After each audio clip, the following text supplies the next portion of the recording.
Well, we want to welcome you again to the Wednesday night Bible studies for the STONECREST Church of Christ. We are as pleased as good punch each Wednesday evening as we are allowed by you coming to your homes, your cars, your businesses, or wherever you are as you are streaming and are viewing this program, either from our Facebook page and or our YouTube page. You're welcome, and thank you so very, very much.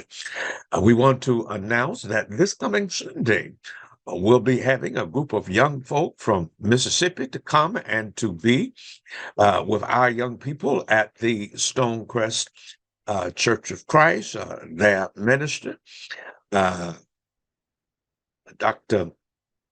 Richard Price is going to be our special guest as he's the minister of that church there in Mississippi. We want to encourage all of our parents, particularly with young people, to be in attendance on this Sunday as we fellowship with the brothers and sisters from the Lost Church there in Mississippi. Listen, we began, we continued a message on last Wednesday night that we entitled "The Rationale for Forgiveness," and I want to continue that thought here on tonight. Let me just quickly review what we said on the last Wednesday night concerning the rationale for forgiveness. We began by asking or making the statement what forgiveness is. What is forgiveness? I suggested to you three things on last week as to what forgiveness is. Number one, I suggested to you that forgiveness is a journey. It's not just a single act. It can be. But for the most part, and for most of us, forgiveness is a journey. I suggested to you that the deeper the wound, the longer it takes to make this journey. Now, what I'm showing you in the weeks to come are illustrations pragmatically of men and women who made that journey. And for some, that journey was not overnight. It wasn't just instantaneous, because again, the deeper the wound, the longer the journey is going to take. I'm going to show you in a few weeks how that it took Joseph more than 22 years to make his journey toward forgiveness. So, number one, forgiveness is a journey. Number two, I suggested to you that forgiveness is a choice. It is a choice, watch this, regardless of how you feel. It is the choice, watch this, and I'm going to show you a graphic in a minute. It is the choice to release someone from an obligation or a debt of a wrong committed against you. And watch this. It didn't even depend on how you feel about it. In fact, go so far as to say it's not even dependent on whether or not they say, I'm sorry. Boy, you better teach that Bible. What did you just say? No, no, no, no, no. Your being sorry is not necessarily a condition or a prerequisite for my forgiveness. See, that's why a whole lot of us missed the boat. Well, Barclay, she's never said she's sorry. Doc, he's never said that he's sorry. Watch this. They don't have to say they're sorry. Because remember, no, this goes against the grain. It's a choice. It's a choice you make to release them from the obligation to pay you back. In fact, I'm going to show you where Jesus is dying on the cross. He says, Father, forgive them, for they know not what they do. Watch it. Anybody in that audience surrounding that cross ask him to forgive us? Watch this. Of his own initiative, he chose to forgive them. And they never said they're sorry for hanging him up on that cross. So it is a choice. Thirdly, I suggested to you last week that it is a cancellation of a debt that is legitimately owed to you. Here's the reality. If my wife sins against me, my wife owes me an apology. My wife owes me the courtesy of saying, honey, uh, I'm sorry. But watch this. Whether she expresses that courtesy or not, I can still choose to forgive her. So, with these three things in mind, number one, it's a journey. Uh, Number two, it's a choice. Number three, it is the cancellation of an obligation that is legitimately owed to you. Now, I know that you're not going to come right out and fess to this, but the truth be told, there are some of you who bought items from companies years ago and you defaulted on your obligation to pay them back. It could be some furniture, it could be a car, it could be some clothes, and you filed chapter 13. Watch you filed chapter 13, knowing that you had an obligation to pay those folk off. See, unfortunately, a whole lot of folk in the lost church have filed chapter 13. You listen, you know you did wrong. You know you owed people. You know you borrowed money from them. You know that you transgressed against them. And yet you filed a chapter 13. You filed for bankruptcy. But watch what that company does. That company saw at some point in time where you were not going to pay them back. They just sold your debt to a collection company, and then the collection company tried to come after you. Now, if all of this sounds like I have some familiarity with this process, I confess. I look years ago. I confess. I confess. And if you be honest, you probably somewhere in the last 40 or 50 years have done the same thing. But listen, I ain't trying to put that on you. I'm just saying, hey, my record is clean here up in here tonight because of the goodness and the graciousness and the forgiveness of Almighty God. But here's the reality. You owe the company some money. You defaulted on your obligation to pay them back. And watch what they did. At some point in time, they just wrote it off. Heck, boy, wouldn't it be nice at STONECREST Church, at the Hillcrest Church, at the Bouldercrest Church, at the Renaissance Church, at the Camp Creek Church, or wherever you go to church in this city? Wouldn't it be wonderful if we had saints who would just say, I'm going to write it out. I'm going to cancel that debt. Now, I want you to watch this. Here's the preacher point. The rationale, the reason for your forgiving others is the fact you have been forgiven. Teach that Bible, Dr. Barclay. All right, let me hit rewind and then push play again. The rationale, the reason that you ought to be willing to forgive somebody else is because you have been forgiven. In other words, God wrote it off. God forgave it. God paid a debt he didn't owe. because you owed a debt. Watch this.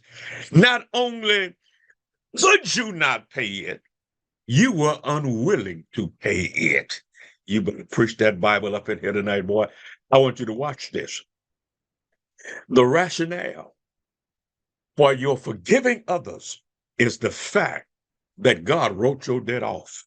In fact, he nailed it to the cross. Oh, that's a good shout point right there. He nailed it to the cross. Watch this. He nailed it when he allowed his son to be nailed. Mm. Now, we shouldn't have to nail you to the cross. Shouldn't have to nail you to the cross today in order for you to forgive somebody. But Bro Barclay, it's painful. Didn't I tell you? Didn't I tell you? Come on. Come on. Didn't I tell you that forgiveness is a journey? Didn't I tell you that it's like a wound? It takes time. It takes time for wounds to heal. And some of us have been wounded in our heart.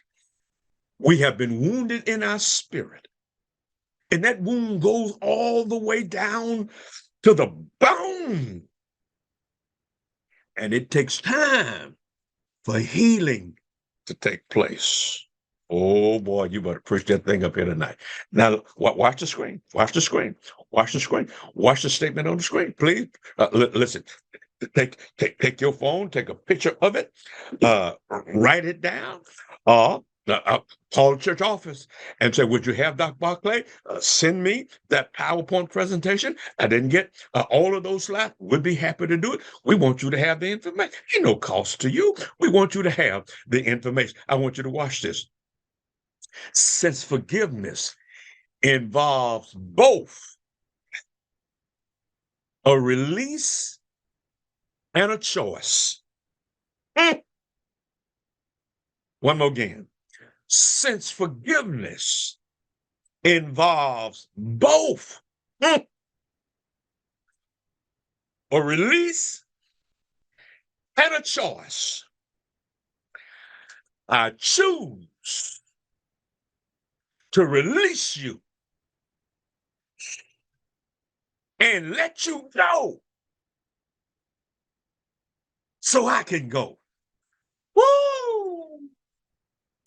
Woo! Yeah, I'm sorry, y'all. Excuse me. I forgot. Uh, um, Watch this. Since forgiveness involves both a release and a choice, I choose to forgive you. I choose, watch this, to release you. I choose to take the handcuffs over you. Oh, you already got it. I don't even say the rest of this. See, when I take the handcuffs off you, I free me. Oh my goodness gracious. Watch this. Whenever I forgive, whenever you forgive, whenever we forgive. Watch the next graphic on the screen. Oh my goodness. It's like having handcuffs on. But the moment I take the key and release you, you see, you on one arm, I'm on the other arm. You're obligated to me. You've done me wrong. You've offended me. You've insulted me. You've hurt me. You've wounded me. And then I make a choice.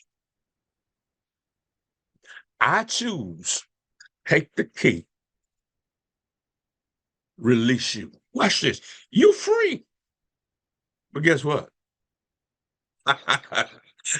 I'm free too.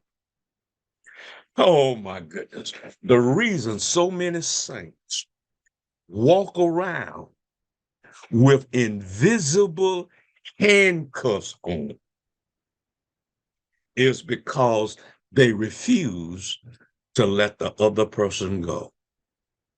Watch this. If you're holding somebody down, you got to stay down there with them. See, if you're holding me down, you can't hold me down. You up there. If you're holding me down, you got to stay down here with me. What I'm suggesting to you tonight is forgiveness not only frees them, it frees you. Decide you're going to forgive somebody tonight. In fact, you may be able to sleep tonight. You might be able to stop taking uh, these antacid tablets because you're so tight and you walk around angry at the word, baby girl, bro, man, take the cuffs off. Well, she ain't said she's sorry. That's all right. Watch this. Free her so that you can be free. Now, if they choose not to sleep at night, hey, that's on them. But you decide, I'm going to sleep tonight. Now, I want you to watch this. Next slide says this. The rationale for your forgiving is your own forgiveness. Now, let me illustrate this for you. And this is what I'm going to be doing with you over the next few weeks. Just looking at some people and some situations and some circumstances where people forgave. In this story here, the main character is going to be unwilling to forgive. Ooh, watch this. He was unwilling to forgive. And I want you to see where he ended up. All right? Watch this. We've read this story about Jonah and the whale, and I went through this last week with you.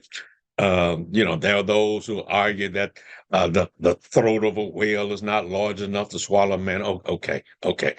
Bible is going to help us, going to clear some stuff for us. But I want you to watch the preacher point here. The story of Jonah and the whale or the great fish in the Old Testament. At the end of this story, y'all need to hear the end of this tonight. At the end of this story, Jonah is going to say to God, kill me dead. I'd rather die than to forgive those Ninevites. Now that's the end of the story. I'm going to be back to that a little later. But now, in order for you to understand and appreciate the story, you need to understand something about the historical context. First of all, according to Jonah chapter 1, at verse number 2, Jonah has been commissioned to go to a place called Nineveh. Now I know these names don't mean anything to you, but stay with me while I tell you the story that occurred in ancient the ancient world. Now Jonah has been commissioned to go to Nineveh. Jonah 1 verse number 2. God says to Jonah, "Arise, go to Nineveh." God says that great city. In fact, I'm going to show you where there were more than 120,000 folks. And folks, that's a large city in the ancient world. You're talking about a metropolis. You're talking about a mega city. Now I know that's about size of Macon, of Valdosta, that is today. But these are ancient cities. So you're talking about a gigantic place for the ancient world. Watch this. Go to that great city, and God says, and call out against it, for their evil. Watch the metaphor. Has risen up. That their evil has come up before me. They have almost reached a point of no return. So God tells, watch this, Jonah. Now you got to be mindful of that. Jonah is a Jew. Why is that important? All right, watch this. Because the second thing in the historical context and background is this: Nineveh is the capital of the Assyrian Empire. I know that didn't make it. That okay. That means nothing to you. So let me explain.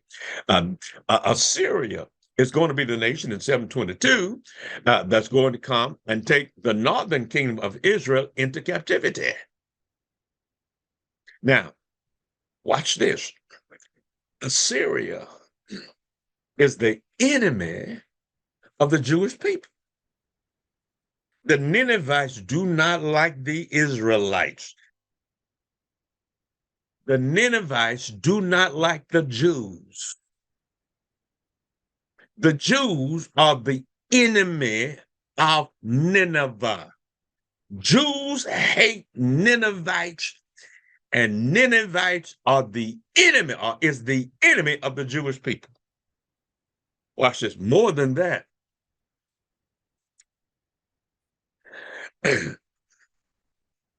Ninevites are Gentile folk. They are racially different. Watch this. They hate the Jews. Jews hate them. But watch this. They're Gentile folk. Mm. And the third thing is this: they are known for their brutality. I mean, you stumble over in Nineveh, close to Nineveh, and you're gonna lose some eyes, you're gonna lose some teeth, you're gonna lose some hair, you're gonna lose your life because they are a hated enemy. Now I want you to watch this. What's going to happen is this in the next slide, but I want you to see this slide here. Uh, uh, the Ninevites hate the Jews hate the Ninevites. They are enemies of one another.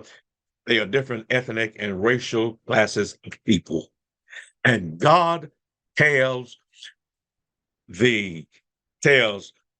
Jonah, go to Nineveh. He tells him, go where people hate you. Go where your enemy is. Go where people are racially different than you are. Watch this. It's like asking the Jews to go to Germany in 1944.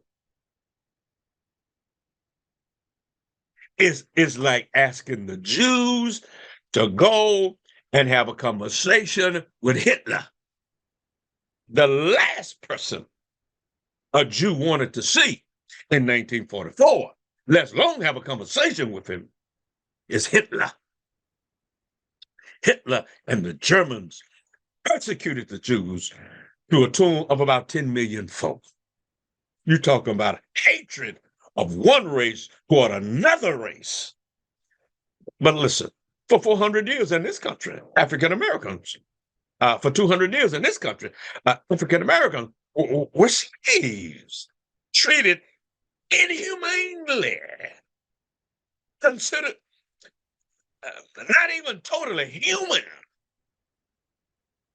And yet God tells us to love white people, tells Jews to love Germans, tells Germans to love Jews, to tell whites to love black.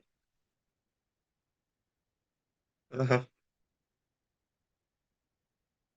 When Jonah hears this news, he said, God, watch this. Here's my resignation. Well, you better teach that Bible up in there tonight. Jonah offers his pathetic resignation. He said, just ask me, a Jew, to go to Gentile folk, the folk who hate me and hate us and has exercised brutality toward us. And you want me to go and talk to them about their wickedness in their evil? God, here. Here's my resignation. Ain't gonna do it. Ain't making no sense. Isn't it amazing that God oftentimes tells us to do stuff that just absolutely, unequivocally, watch this, does not make any reasonable and rational sense. How you gonna ask me to love some folk who hates who hated the color of my skin, who sick their dogs on me as I'm walking through a neighborhood, going downtown to get mail out of the mailbox from my own mother. And they sick the dogs on me, watching me run, screaming, and God, now you tell me to preach to them people. Oh, I want to preach to them, and I sure want to preach about hell, because I want to tell them where they're going and where they ought to go and how it's going to be. And God says, no, don't preach it out of hate. No, they need to know about hell, but don't preach it out of hate. You preach it out of love. And the very folk who put the dogs on you, you go back to them and you tell them the love of God.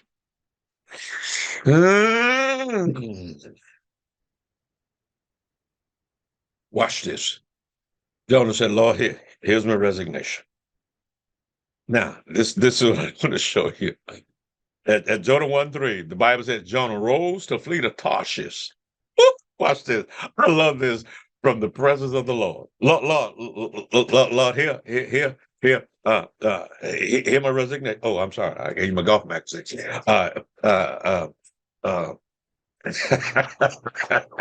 Here's my resignation, Lord. I ain't, no. I ain't gonna do it. I ain't going. In fact, it says you want me to go somewhere, I'm gonna go in the opposite direction. And the text says, Jonah rose to flee to Tarshish. Watch this. This is so funny to me. From the presence of the Lord. I'm going to show you Jonah's Sunday school hat. That's Jonah's Sunday school cap. That's what you get for skipping Sunday school. LaWanda Toys, our education director, will sure say amen right through here. So y'all need to be in Sunday school. When church is over, you need to go to Sunday school. This is Jonah Sunday school cap. I love skipping Sunday school. Well, it's showing up in your biblical illiteracy, because he says, I'm trying to flee the presence of the Lord. Now, had he been in Sunday school that Sunday, he would have learned Psalms 139, verse 7, where that very question was asked, whether shall I flee from thy spirit, or whether shall I flee from thy, that's why you ought to come to Sunday school. Whither shall I flee from thy presence? He says, the psalmist said, if I go to the highest height, that's heaven. If I could ascend to the zenith, to the highest height, heaven, he said, thou art there. But if I descend to the lowest of the low, which is low as hell, he says, thou art there. Oh, I wish I had an hour right there. Because, oh my goodness, did you see what they said? That God's presence is even going to be in hell. Ooh, ooh, ooh. I just need to drop that bomb on you. I don't have time to explain all that to you, but I want to, because watch this. There can't be any place where God is not presence. The psalmist is trying to tell you. Oh my goodness, there's so much preaching right through that I don't have time to do it. But I want you to watch. If I ascend to the highest of the high heavens, if I descend to the lowest of the low, hey, and then watch what he said. He said, if I take the, oh my goodness, if I take the wings of the morning. Well, wait a minute. Oh my goodness. Oh my goodness. Okay. What are the wings of the morning? Well, let's see. When the dawn opens up, it opens up with the sun in the east. Traveling toward the western sunset. Now, I know. Please know. Please know that I know that the sun is a stationary object. The sun ain't moving. Sun doesn't rise and the sun doesn't set. All right. We call this phenomenological language. It is the language of appearance. In other words, it appears to us on the earth that's rotating around the sun, that the sun rises in the east and it sets in the west. That's the way it appears. Now, that ain't what's happening, but that's the way it appears. So in metaphorical language, the psalmist says, if I can take the wings of the morning, that's the light. That's the sun, and it goes to its setting from the east to the west, if you will. He said, if I take the wings of the morning, and watch this, and dwell in the othermost part of the sea.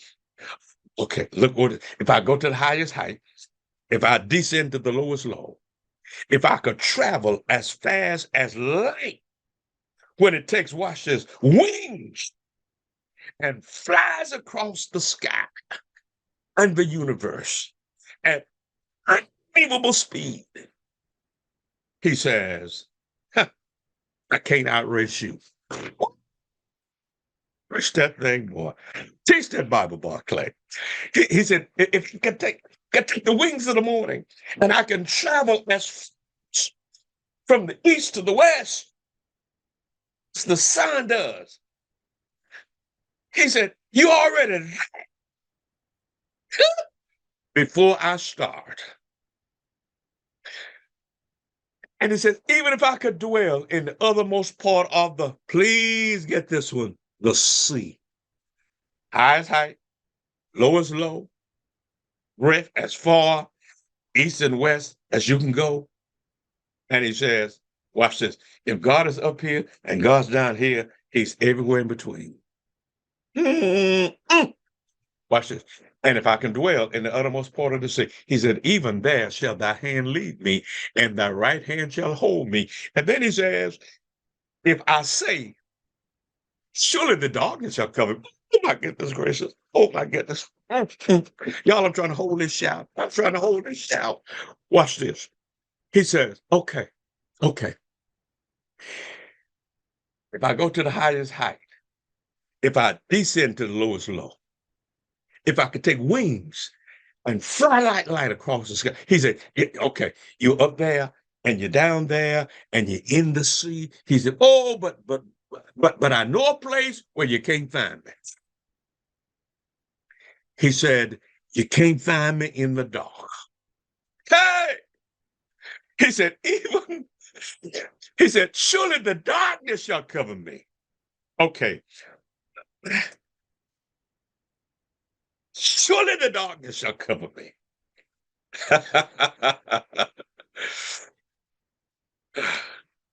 And then the psalmist has to be reminded that God can see in the dark.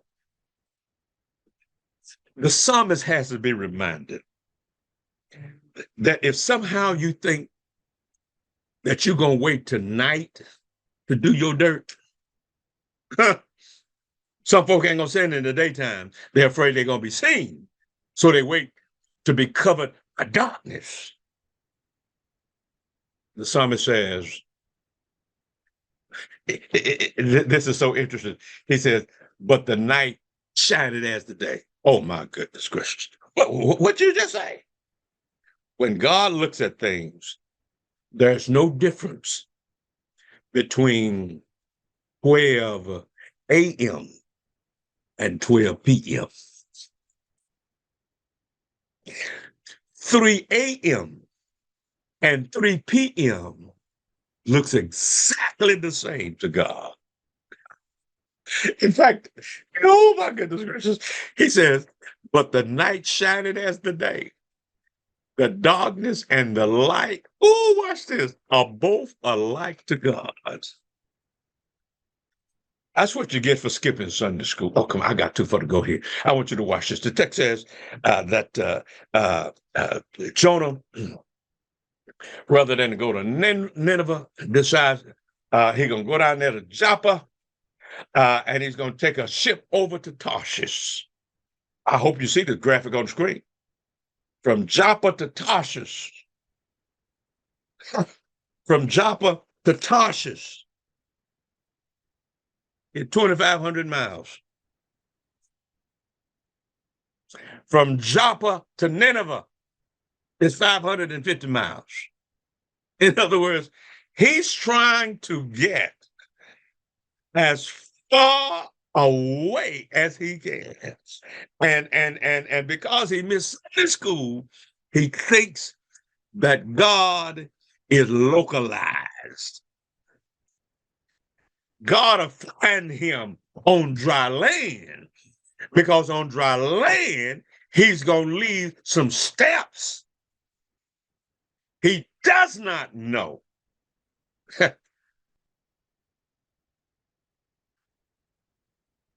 that God can find you wherever you are, because you cannot go where God is not already present. Oh, preach the Bible, Dr. Barclay. So watch this. And I want you to see that he travels this great distance. It doesn't matter if you travel 2,500 miles or 550 miles. Watch this. God's still there. Watch the text. Jonah 1:3. But Jonah rose to flee to Tarshish from the presence of the Lord. I'm going to see if you can pick this up. You ought to. I got them colored for you in red there. Watch this. He went down to Joppa and found a ship going to Tarshish. So he paid the fare and went down into it to go with them to Tarshish, away from the presence of the Lord. Jonah 1:4. But the Lord hurled a great wind upon the sea, and there was a mighty tempest on the sea, so that the ship threatened to break up. And then watch this, verse 5. Then the mariners were afraid, and each cried out to his God, and they hurled the cargo that was in the ship in the sea to lighten it. Oh my goodness, oh my goodness. Watch this. He gets on the ship and a storm breaks out. He gets on the ship and a storm breaks. He gets on the ship and a storm breaks out. Now, Jonah has he's feeling this. He said, you know what? Surely God didn't trace me out here. God didn't have to go out there. God was already out there. Watch this. They threw the cargo. You see this disobedience, prophet's resignation, and unwillingness to follow the commission and command of God. Watch this. Caused other people to suffer. Oh my goodness gracious. They lost business. They lost cargo. They lost time because of this prophet's disobedience. But watch this. But Jonah had gone down into the inner part of the ship and had lain down and was fast asleep. Isn't that amazing? He's sleeping while the storm's going. He's sleeping while the cargo's thrown overboard. He's sleeping while men on the ship are praying to their gods. And his is the only God that answers prayer. Oh my goodness. Okay, watch this. Watch this. Okay, in case you didn't pick the red up, whenever you leave God, you always head downward. Look, go back and read the passages again. Look at all those verses that talk about he went down. He went down into the ship. He went laid down, down. Whenever you leave God, you always head down. Watch it. It may look up, but whenever you leave God, your direction is always down. Now I want you to watch this. At Jonah 1:7, it said, and the Lord appointed a great fish to swallow up Jonah. And Jonah was in the belly of the fish 3 days and 3 nights. Please don't miss the preaching point there. And the Lord appointed a great fish. Isn't that amazing? I mean, think that one through. All those fish out there in the ocean, all those fish out there in the sea. God, watch this, said fish number 587 billion, fish number 823,987,000,000, 287 million. You. He said, I need you to pick up a passenger for me. All right. I need you to pick up a drowning, pathetic prophet for me. God appointed a fish. He licensed, he called a fish. And watch this. While man wouldn't obey, the fish did. Fish picked him up, gave him a ride. Jonah 2:1 says, when Jonah got in the belly of that fish, watch this. He didn't pray on the boat, but he's praying in the belly. Woo! Didn't pray on the boat, but he's praying in the belly. He said, I called to the Lord out of my distress. And watch this. Oh, my goodness. Can you imagine? He answered me. What's that thing? He's disobedient. He's transgressed. He's sinned. He's running. And God still answered. Ooh. Bob, God must have some kind of love for us. John said, I called on him in the belly, not on the boat, in the belly. He answered me. Oh, I wish we had access to all that conversation.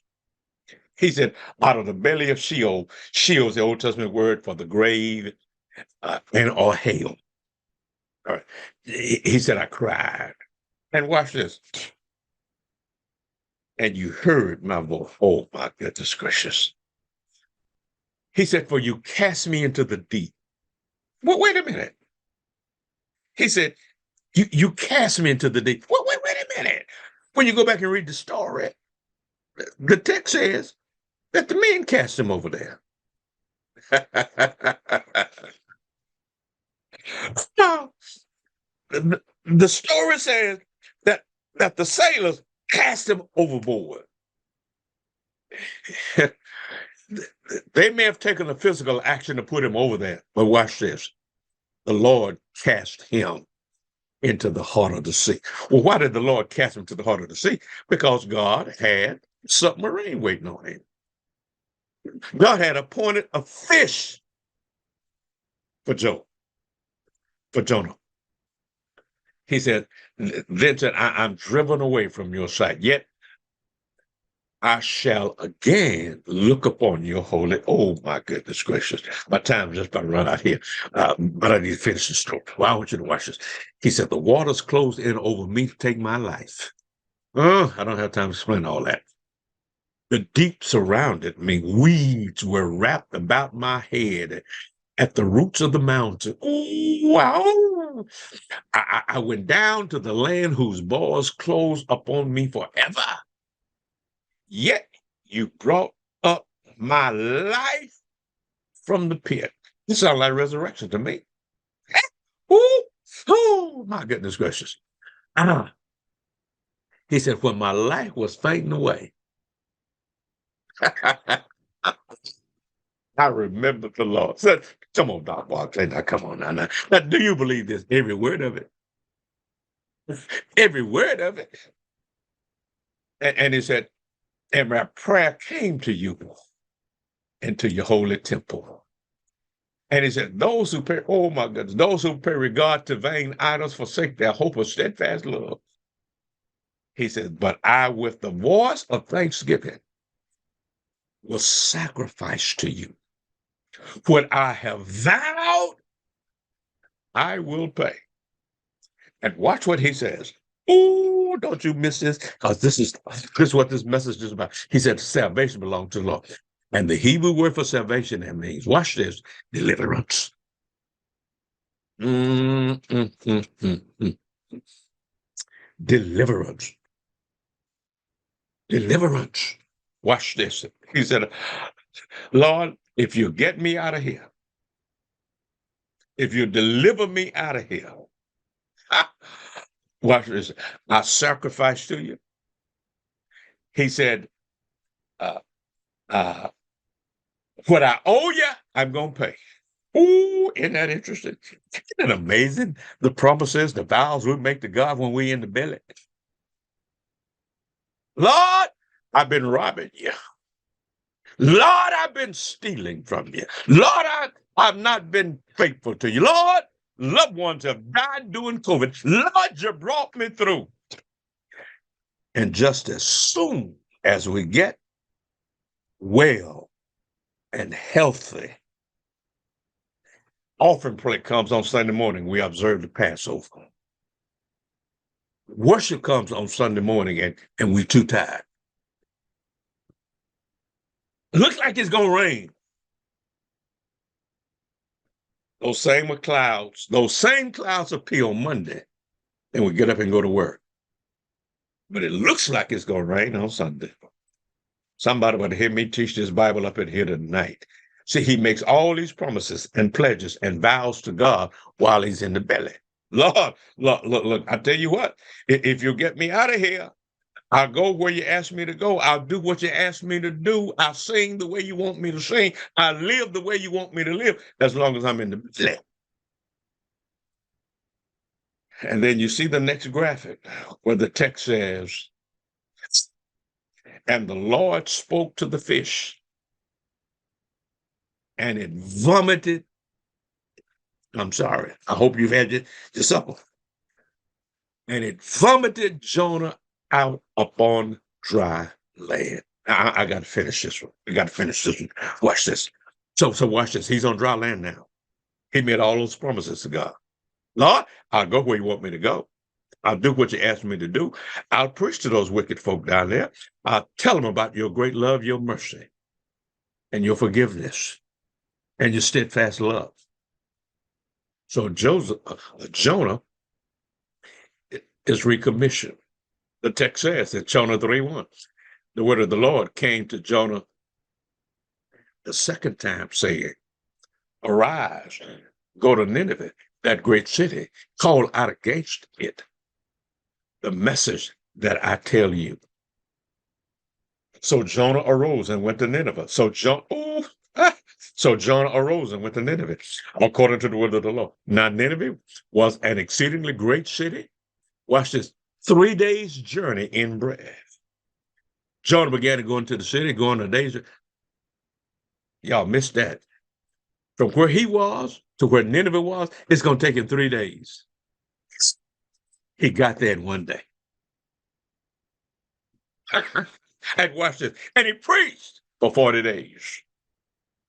And he told them what God told him. I'm going to overthrow you. I'm going to judge you. And the people of Nineveh believed God. They called for a fast and put on sackcloth, from the greatest of them to the least of them. When God saw what they did, how they turned from their evil way, God relented. In other words, King James said, God repented. God changed his mind concerning the disaster that he said he would do to them. And watch this. And he did not do it. Woo!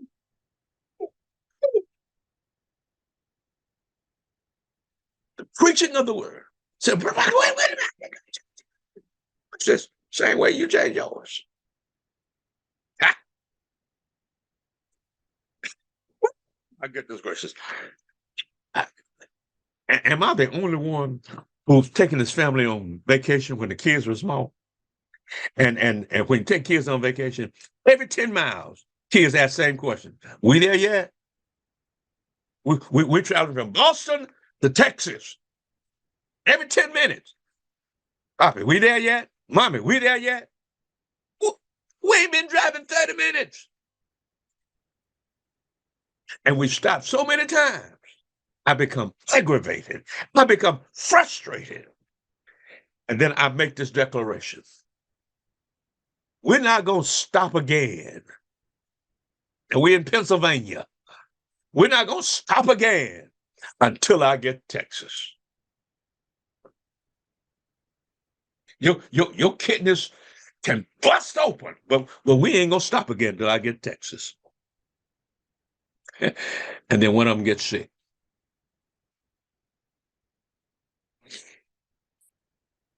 First lady said, honey, let's stop.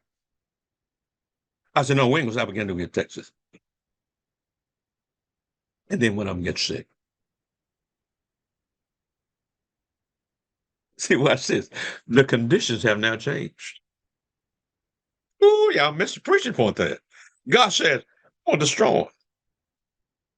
But God conditioned that statement on the basis of, this is what I'm going to do to them. But then watch this. They believe God. So watch this. The conditions have changed. Since the response of the people to the word has now changed, God says, I'm going to change. Boy, you preaching that Bible up in here tonight. Don't you write off anybody that God has not written off. Oh, boy. See, we've written off too many folk. Don't you dare write off anybody that God has not written. Okay, watch this. The text says, God relented of disaster that he has said to them. Now watch this. People are no longer under the judgment. They've repented. They're going to straighten up their life. God said, okay, I'm going to save them. But Jonah said, I told you. That's why I offer my resignation. Because watch this.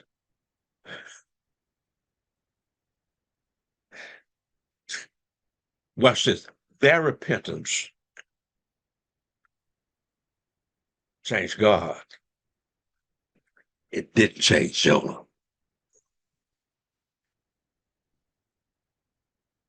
Their faithful response changed to different responses in God. Watch this. It didn't change anything in Jonah. Jonah still wanted them destroyed. Watch this. And then watch this. See, Jonah had forgotten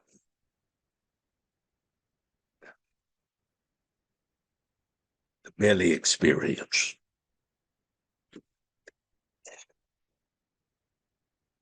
He'd forgotten all those vows and all those promises that he made to God when he was in the belly. Jonah 4:1, look what the text says. But it displeased Jonah exceedingly, and he was angry.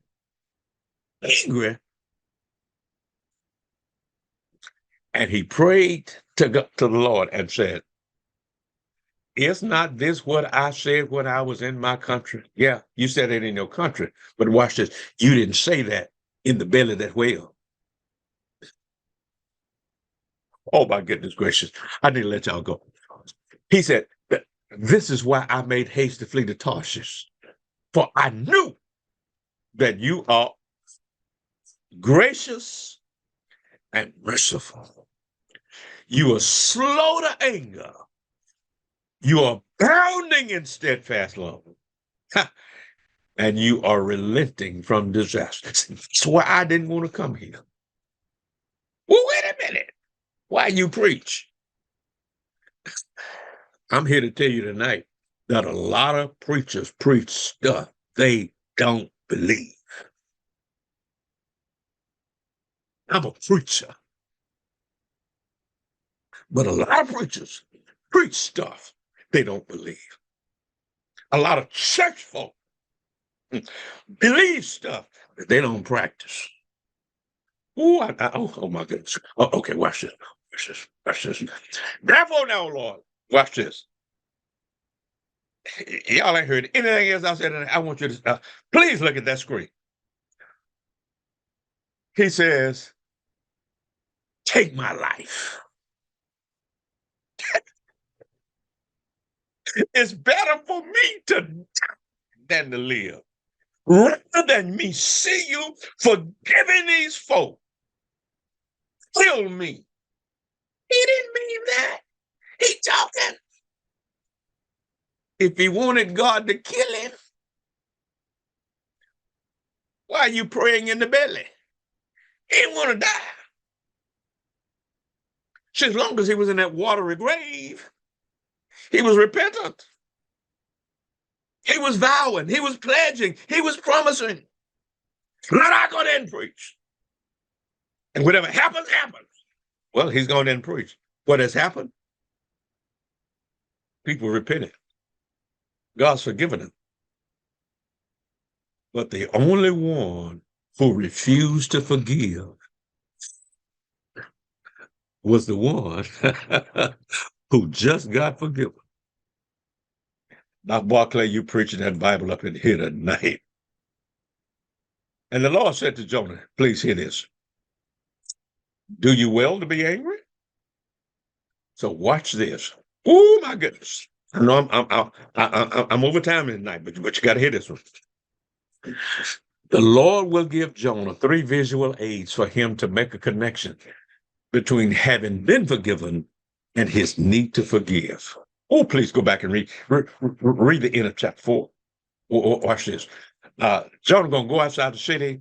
He's going to get under a booth and watch this. When he gets under the booth, now he's sorrowful. He's mad. He's upset that God's forgiven these folks. But underneath that booth, it's hot. So what God does is allows plant to grow up, and that plant becomes an umbrella to protect him from the elements. He's uncomfortable, but when God allows the plant to grow over him, watch this, in just a matter of minutes, he said, Lord, you know what, you're so good and gracious. He said, thank you. But he's missing the point. So watch this. So the next morning, God says the worm, tells the worm, eat up the plant. Now watch it. Now Jonah has attitude again. Wait a minute. You let the plant come. I got comfort from it. And now you're gonna send a worm and he eats up the plant and watch this and expose him to the elements. And then watch what God does. God sends an east wind. Cools him off. Provides comfort for him. And here's Jonah's. Lord, you sent a plant. Then you sent a worm. Then you sent an east wind. Watch this. And Jonah is like too many of us. He does not make the connection. He misses the point.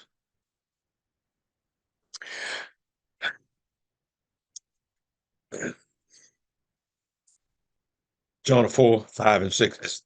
I just told you the story. Now I want you to watch this. Jonah 4, 8, when the sun rose, God appointed a scorching east wind, and the sun beat down on the head of Jonah so that he was faint. And he asked that he might die and said, it's better for me to die than to live. But God said to Jonah, do you do well to be angry for the plant? And he said, yes, I do well to be angry enough to die. Here's the preaching point. Jonah, since you missed the connection with the plant and the worm and the east wind, Jonah, it's clear to me, not only did you skip Sunday school, you were slow in the 3rd grade. He said, here's your problem. And here's the problem with too many of us in the church. Watch this. You had pity for the plant, but no pity for the people. Ooh.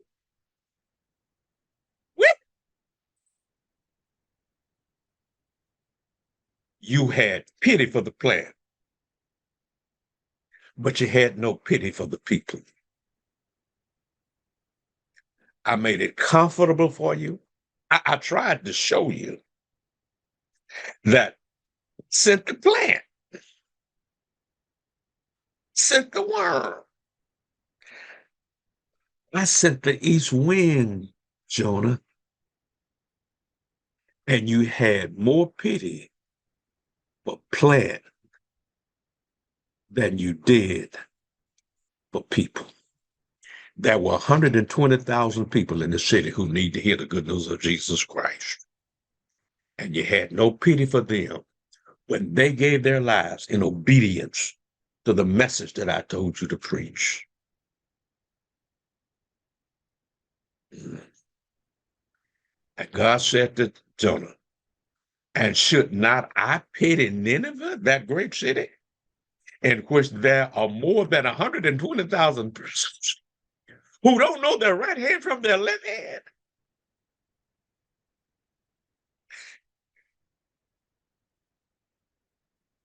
You had pity on the plant, but you had no pity for 120,000 people that I forgave, and you were unwilling to forgive. Here's the sermon. This is what I want you to take with you tonight. That is, again, the rationale for your forgiving is your own forgiveness.